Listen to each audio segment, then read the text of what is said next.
예, 오늘 하나님이 주시는 말씀 요한복음 16장 7절로 11절 말씀 같이 읽겠습니다. 그러나 내가 너희에게 실상을 말하노니 내가 떠나가는 것이 너희에게 유익이라. 내가 떠나가지 아니하면 보혜사가 너희에게로 오시지 아니할 것이요 가면 내가 그를 너희에게로 보내리니 그가 와서 죄에 대하여 의에 대하여 심판에 대하여 세상을 책망하시리라. 죄에 대하여라 함은 그들이 나를 믿지 아니하며 의에 대하여라 함은 내가 아버지께로 가니 너희가 다시 나를 보지 못하며 심판에 대하여라 함은 이 세상 임금이 심판을 받았음이라. 아멘. 오늘은 심판에 대하여라 함은 이런 제목으로 말씀을 전하고자 합니다. 육신을 가지신 예수님께서 죽으시고 부활하시고 하나님 나라로 승천하셔서 하나님의 나라에 있는 완전한 성전인 하나님 앞에 그 지성소 앞에 당신의 피를 갖다 바침으로 영원한 속죄가 이루어졌습니다.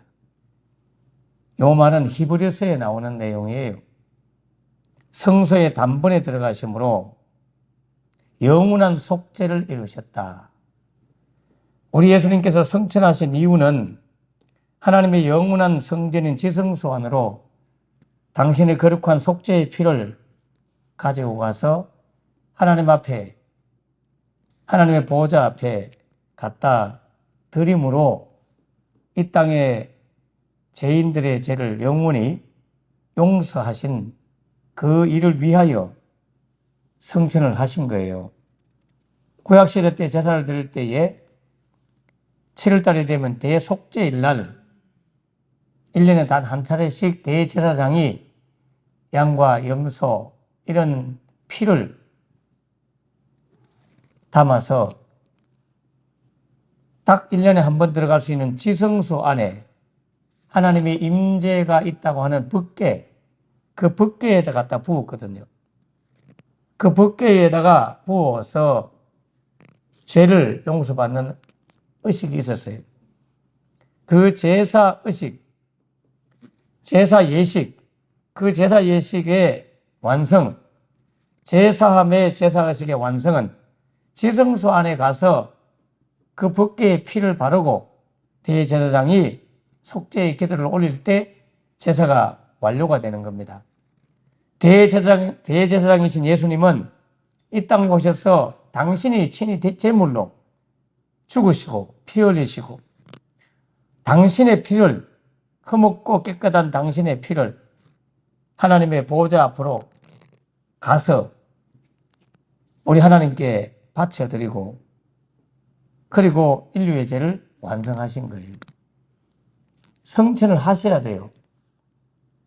그래서 하나님의 지성소 안에 가서 당신의 피 흘리심을 보고하고 하나님께 알려드리고 영원한 속죄를 완성하시기 위하여서라도 하나님의 나라로 가실 수밖에 없었어요.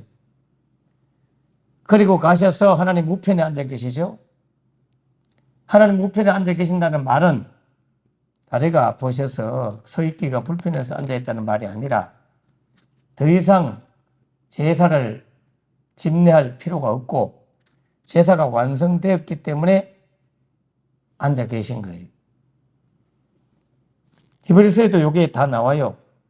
세상에 있는 육신의 대제사장들은 서서 늘 하나님을 섬겼습니다.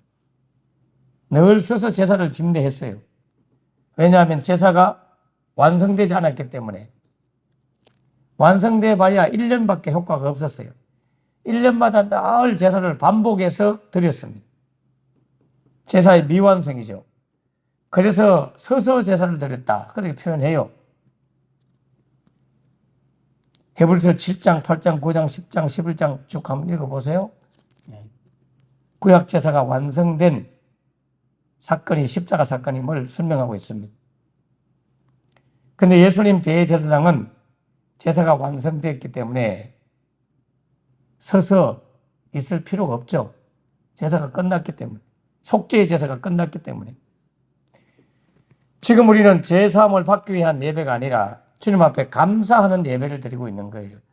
제사함 받았음을 감사하고 영생 얻었음을 감사하고 하나님의 자녀가 되었음을 감사하고 사단의 종에서 해방되었음을 감사하고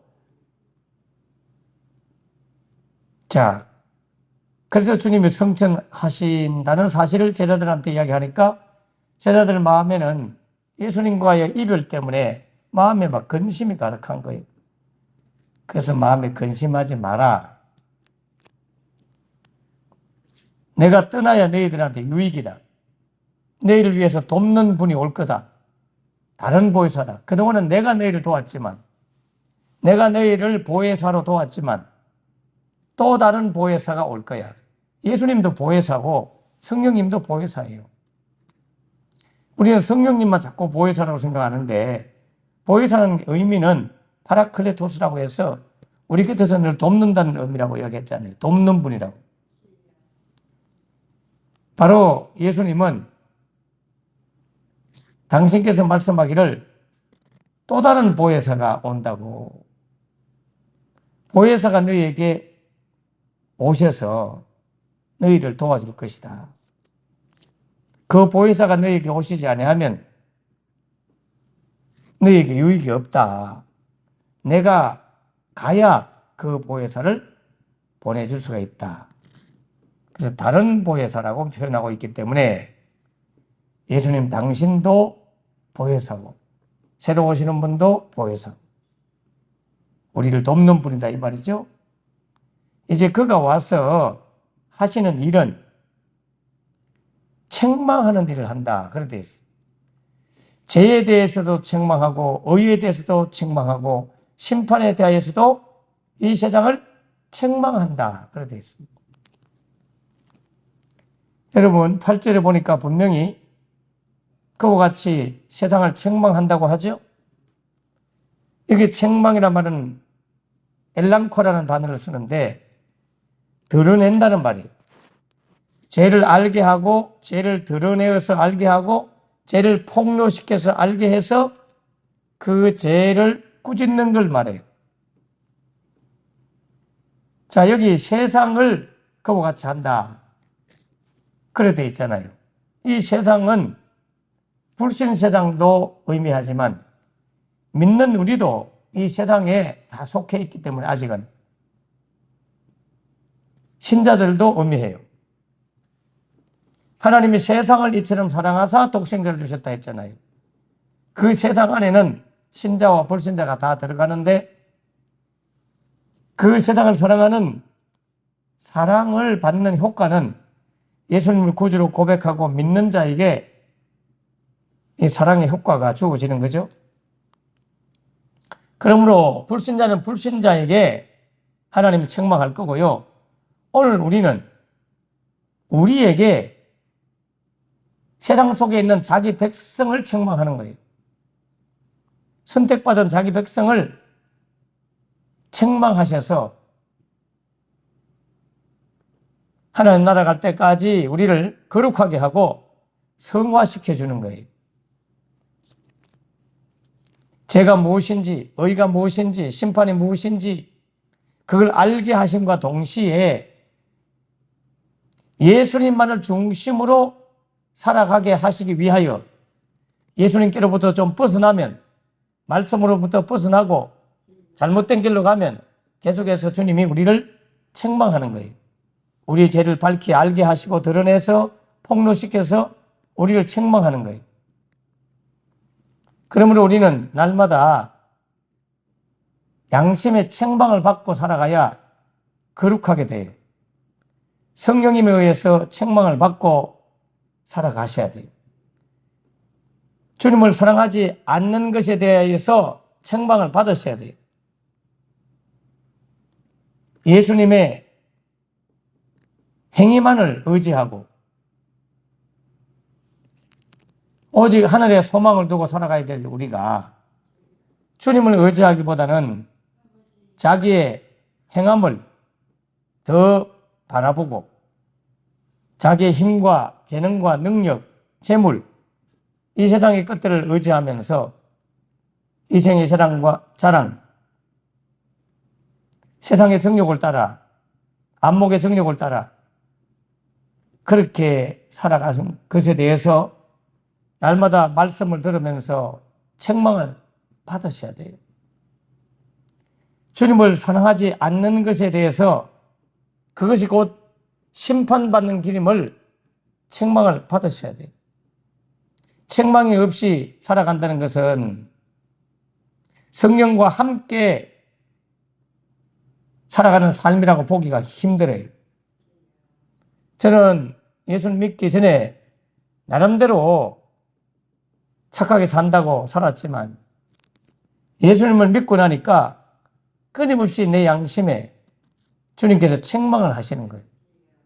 작은 죄에 대해서도 민감하게 만들고 그 죄에 대한 죄책감을 주시면서 그 죄를 드러나게 하시면서 하나님 앞에 엎드려 회개하도록 만들고 책망을 하시는 거예요.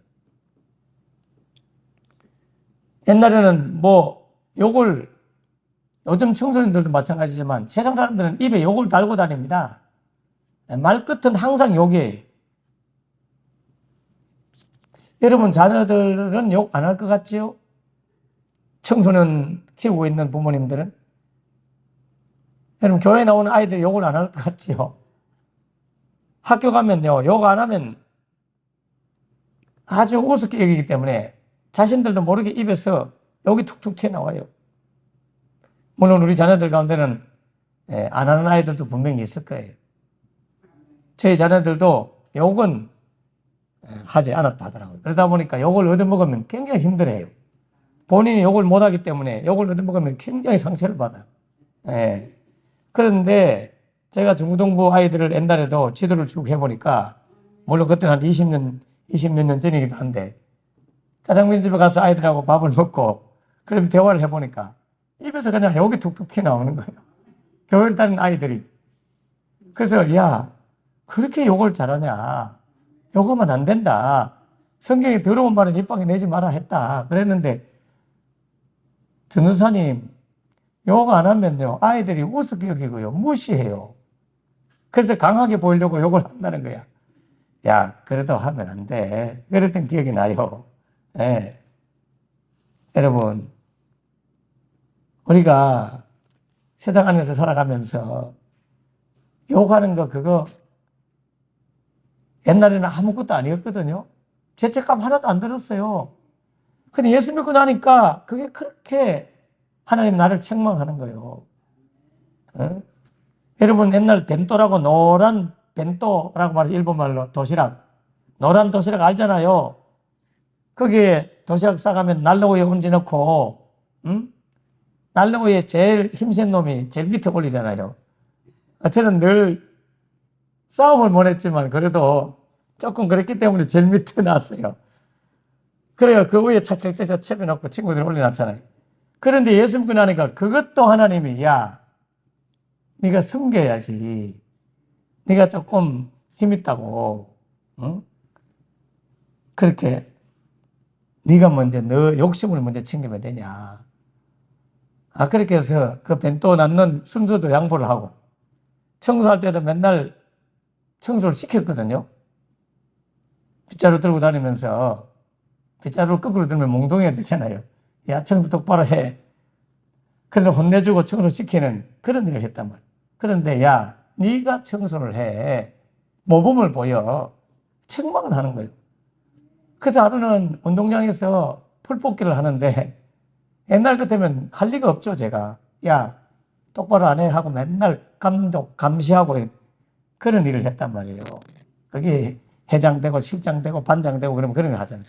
근데 제가 앉아가지고 풀을 탁 뽑았어요. 아이들은 제잘제잘 놀고 있는데 놔두고 계속 풀을 뽑으니까 그 시퍼렇던 운동장이 까맣게 흙이 드러나니까 얼마나 깨끗하게 보기가 좋더라고. 주님께서 책망을 하시면서 모범을 보이고 본인은 먼저 해라. 그래 청소하고 있으니까 선생님이 지나가시다가 이래 보디 이놈들 이거 청소도 안 하고 풀도 안 뽑고 근데 한 놈이 풀을 뽑고 있거든. 근데 내한테 왔어요. 야 일어나봐라 너 이름 뭐야? 우리 반이 아니었기 때문에 전체 학교에서 다른 뭐 학년은 누구입니다. 몇 학년이야? 1학년 몇 반입니다. 그래? 너 교무실로 따라와. 저를 교무실로 데려가는 거예요. 그 놀래가지고 왜 그런가 싶었어. 아니 그래 묻더라고. 너는 왜 남들 다 노는데 혼자 풀 뽑고 있냐? 그래서 얘 풀을 이렇게 뽑으면 깨끗한 이 흙이 드러나잖아요. 운동장이 깨끗해지잖아요.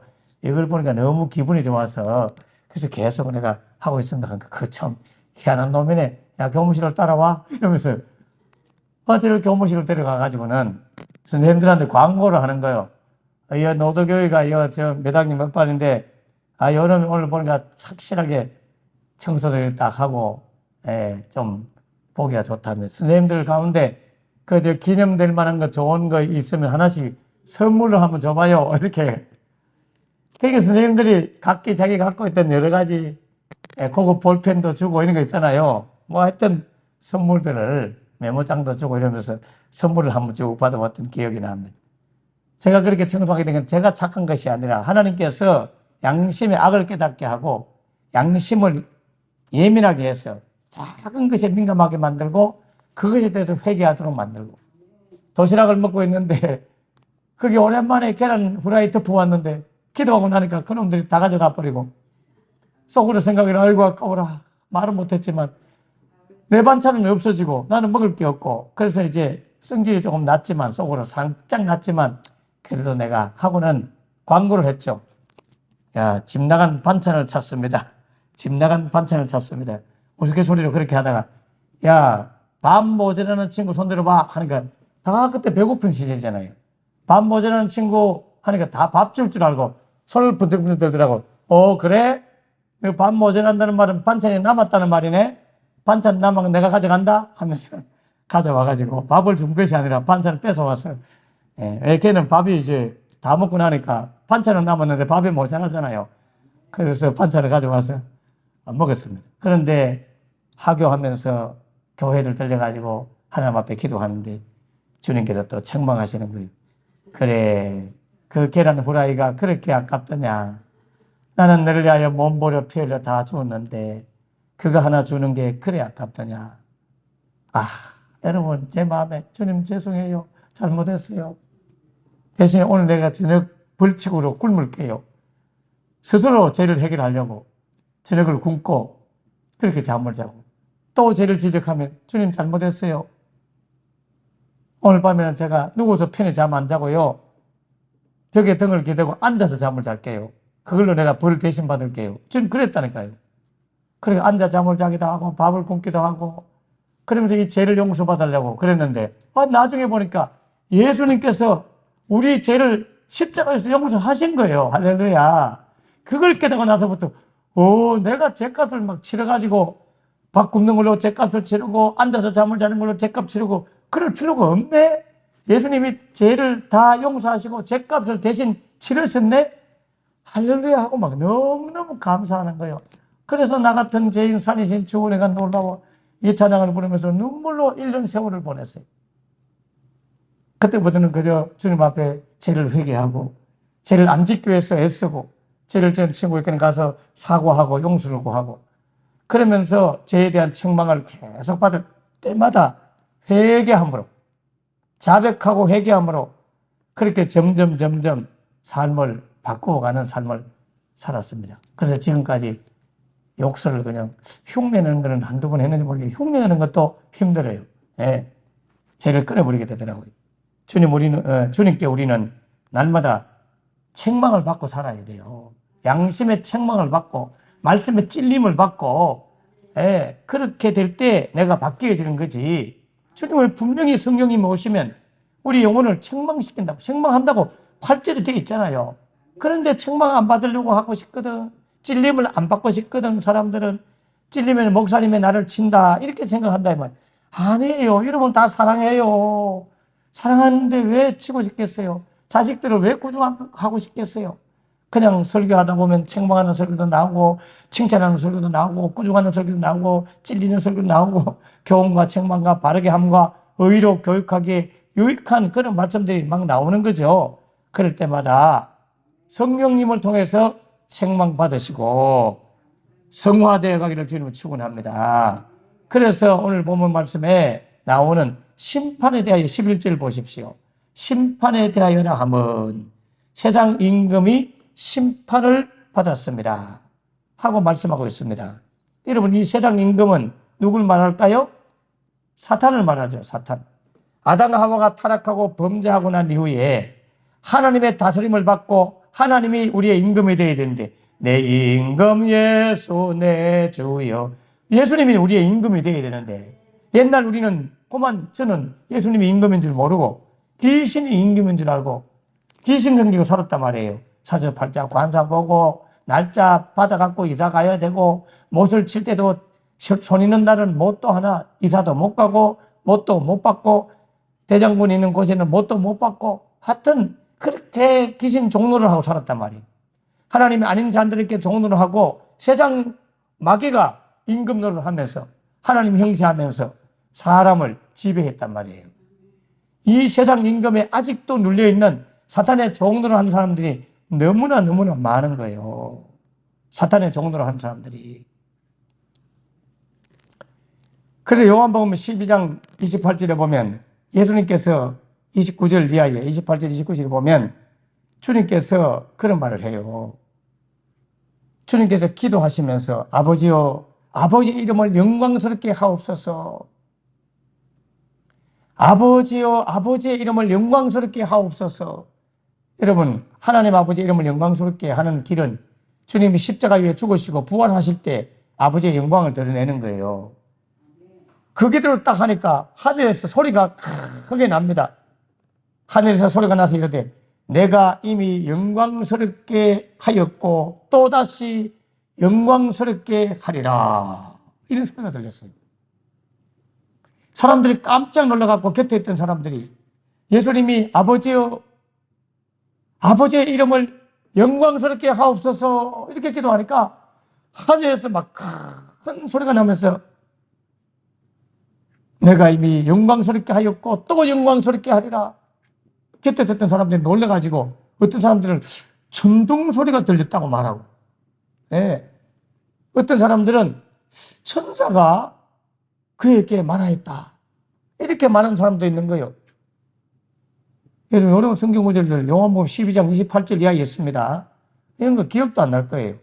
그때 예수님께서 30절에 요한복음 12장 30절에 예수께서 이런 말을 합니다. 대답하여 이르시되 이 소리가 나는 것은 나를 위한 것이 아니요 너희를 위한 것이니라. 하나님이 이 말씀을 하신 것은 영광스럽게 하였고 또 영광스럽게 하리라 한 것은 너희를 위한 것이다.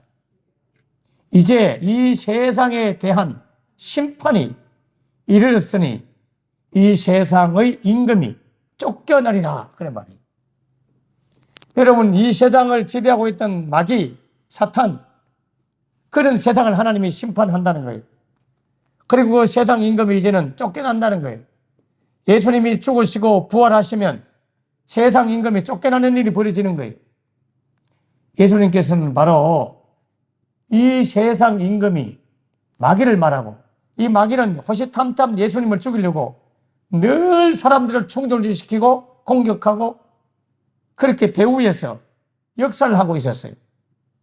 그래서 주님은 겟세마네 동산에서 기도하고 난 후에 가룟 유다와 더불어 대제사장들과 서기관과 장로들이 보낸 성전 경비대 그 군사들이, 로마의 군사들이 예수님을 잡으러 왔잖아요. 하인들과 로마의 군사들이 예수님을 잡으러 왔단 말이에요. 칼과 나무 막대기, 야구방망이 같은 몽치를 들고 예수님을 잡으러 왔거든요. 그때 예수님께서 요한복음 14장 30절 이렇게 말해요. 이후에는 내가 너희와 말을 많이 하지 아니하리니 이 세상 임금이 오겠습니다. 그러나 그는 내게 관계가 없느니라. 보세요. 예수님께서는 칼과 몽치를 들고 잡으러 오는 대제사장이 오기 전에 무슨 말 하느냐? 곧 이 세상 임금이 올 것이다. 나를 잡으러 올 것이다. 여러분, 그러므로 대제사장들이 보냈던 파병을 보냈던 그 로마 경비대, 그 군인들, 그리고 하인들, 성전을 지키는 하인들, 이런 사람들은 다 그 배후에 세상 임금인 마귀가 역사하고 있다는 걸 보여주고 있죠. 이 세상 임금이 오겠습니다. 이후에 당신의 죽음을 말하거든요. 당신이 잡혀갈 걸 말하는 거예요. 세상 임금이 와서 나를 이제 잡아갈 거야. 근데 그 세상 임금이라고 했던 그 사람들은 예수님을 대적하고 미워했던 로마 경비대들을 보냈던 제사장들과 장로들과 서기관 종교 지도자들, 그들이 보냈던 병사들을 보고 말한 거거든요. 그러므로 그 병사들의 뒤에는 세상 임금인 마귀가 작당을 하고 있었다는 걸 반증해 주는 구절이기도 합니다. 아무튼 사탄은 이런 모든 죄인들을 위에 군림을 하면서 왕노를 하면서 공중의 권세를 잡은 자가 되어가지고 불신 세상을 지배하고 있고 불신자들을 조종하고 있습니다. 에베소서 2장 2절에 공중 권세 잡은 자라고 말하고 있어요. 또 어둠의 세상 주관자들이라고 에베소서 6장 12절에 표현하고 있습니다. 이 세상, 불신 세상을 지배하고 있는 것은 사탄이었어요. 마귀였습니다. 그런데 그 사탄에 대한 예수님의 심판이 이제 드디어 이루어진다는 거예요. 예수님이 이 땅에 오심으로 말미암아 이 심판이 시작되었습니다. 그러자 예수님이 오시자 귀신 들린 사람들이 큰일 난 거예요. 귀신들이 막 큰일 난 거예요. 그 예수님만 보면 소리를 고래고래 질러요. 마태복음 8장 29절을 보니까 이때 그들이, 즉 귀신 들린 사람들이, 군대 귀신 들린 사람이 특별히 소리 질러 이르되 하나님의 아들이시여 우리가 당신과 무슨 상관이 있나이까? 때가 이르기 전에 우리를 괴롭게 하려고 여기 오셨나이까? 그렇게 막 소리를 지릅니다. 아직 우리를 잡아갈 때가 안 됐는데 왜 벌써 오셔가지고 우리를 이렇게 힘들게 합니까? 하고 귀신 들린 사람이 막 소리 지르는 것은 그 안에 있는 귀신이 소리 지르는 거거든요. 그때 예수님이 사탄아 그 몸에서 나와 하는 순간 거품을 물고 막 쓰러지면서 귀신들이 나가잖아요. 귀신의 심판, 사탄의 심판이 이루어졌습니다. 결국 예수님이 십자가 위에서 죽으심으로 말미암아 더 이상 사단이 믿는 자를 지배하지 못하고 사단이 지고 있는 율법, 사단이 지고 있는 사망, 그런 것들이 절대로 왕노릇하지 못하도록 예수님께서 사망 권세를 이기시고 부활하심으로 말미암아 사탄을 심판하고 마귀를 심판하고 마귀의 일을 멸하고 우리를 그 사탄의 종에서 해방시켜 주셨습니다. 오늘 이제 주님이 부활을 통하여서 심판을 더욱더 확정을 하고 세상 임금인 사탄은 예수님의 발 아래 짓밟힌 바 되었습니다. 저와 여러분들은 이제 마귀의 종에서 해방되었습니다. 사탄의 종에서 해방되었습니다. 이제는 하나님의 종이 되었고 하나님의 자녀가 되었고 주님이 우리의 임금이십니다. 주의 다스림을 받고 사는 존재들입니다. 그러므로 마귀가 역사한다 할지라도 우리의 임금이신 예수님께 나아가 기도하고 엎드리면 이 세상 임금 노릇하던 사탄이 쫓겨나고 우리를 괴롭히지 못할 것입니다. 어떤 어려움이 있더라도 낙심하지 말고 우리를 다스리고 축복하시는 우리의 임금 되시는 예수님께 나아가는 여러분 되기를 주의 이름으로 축원합니다. 기도하겠습니다. 하나님 아버지, 심판에 대하여 하면 사단, 마귀, 옛뱀, 용, 세상 임금이라고 하는 이 사탄의 권세를 파괴하고 그 사탄의 종에서 해방시키는 사건을 주님은 심판에 대하여 하면 이 세상 임금을 심판하는 것이라고 말씀해 주셨습니다. 이제 사탄의 권세는 소멸되었고 사탄은 최후의 발악을 하고 있습니다. 택한 자를 미혹하고 또 믿지 않는 자의 눈을 가리워서 복음의 광채를 듣지 못하도록 끊임없이 역사하는 마귀의 권세는 이미 멸절되었습니다. 예수의 이름으로 이 사탄의 모든 권세를 물리치고 마귀의 종에서 해방되었음을 감사합니다. 이후로 악한 원수 마귀가 끊임없이 택한 자를 넘어뜨리려고 하고 있고 여러 가지 고난과 환난과 어려움을 통해서 낙심하도록 만들고 시험 들도록 만드는 이 모든 사탄의 권세는 예수 이름으로 다 떠나갈지어다. 사탄의 경관지는 파쇄될지어다. 사탄이 역사하지 못하도록 성령님이 늘 지키시고 보호하여 주시옵소서. 4월 20일 날 부활주일 날 한 생명이라도 초대하여 구원코자 하오니 하나님 마귀의 지배를 받고 있는 악한 영들이 떠나가고 그들이 주님 앞으로 돌아올 수 있도록 성령님 그들을 지배하고 있는 모든 악의 영들은 예수 이름으로 다 떠나갈지어다. 주님이 도와주셔서 해방시켜 주셔서 주의 전에 나와 예배하도록 도와주시옵소서. 할렐루야 감사드립니다. 예수님 이름으로 간절히 기도합나이다. 아멘. 아멘. 아멘. 감사합니다. 이 아침에도 함께 나와 기도해 주는 하나님의 거룩한 백성들을 주님이 특별하게 축복하시기 원합니다. 다 같이 주님 앞에 기도하면서 4월 20일 날 새 생명 사탄의 지배를 받고 있는 그 영혼들을 주님 풀어서 주님 앞에 놓아 다니게 하시고 아버지 앞에 나오도록 하나님 도와주십시오. 성령님께서 천사를 보내셔서 추수할 수 있도록 주님이 친히 그들의 영혼을 움직이시고 주의 앞으로 나오도록 성령님 도와주십시오. 다 같이 기도하겠습니다. 주여 주여 주여 할렐루야. 하나님 아버지 감사합니다. 주님 감사합니다. 오 할렐루야. 아직도 세상 임금의 종로를 하고 있는 모든 영혼들을 주의 전으로 보내주시고 함께 예배할 수 있도록 그들의 악하고 완악한 마음을 녹여주시고 열어주시고 그들을 책망하셔서 죄를 깨닫고 심판을 깨닫고 죽음을 깨닫고 하나님 앞으로 돌아올 수 있도록 책망하여 주시옵소서. 오늘도 우리의 영혼을 책망해 주시고 양심을 책망해 주시고 우리의 죄를 폭로시키고 드러나게 하셔서 양심의 악을 깨닫고 주 앞으로 돌아온 역사에 있도록 은혜 나누어 주시옵소서.